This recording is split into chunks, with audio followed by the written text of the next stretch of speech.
What recent attacks by Iran have complicated negotiations. Recently, Iran-backed militias targeted U.S. military bases in Iraq with sophisticated drone strikes.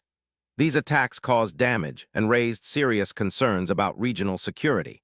The U.S. sees these strikes as direct aggression, complicating efforts to restart talks on nuclear agreements.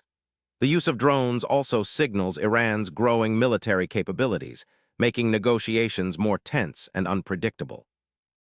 In addition to direct military strikes, Iran has been involved in attacks on oil tankers in the Gulf region. These acts disrupt critical energy routes and increase global oil prices. Such provocations alarm the U.S. and its allies, making diplomatic efforts more difficult. The Iranian government denies direct involvement but supports groups accused of these attacks, adding layers of complexity to any dialogue.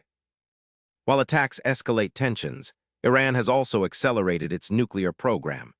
This progress worries the U.S. and international community because it narrows the window to prevent weaponization. The attacks serve as leverage, showing Iran's willingness to apply pressure. As a result, negotiations are not only about diplomacy but also about managing security threats and mistrust.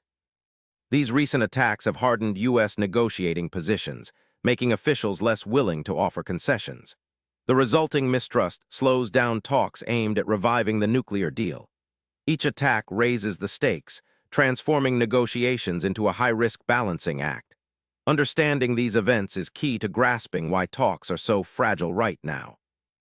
Subscribe for daily answers to questions you didn't know you had.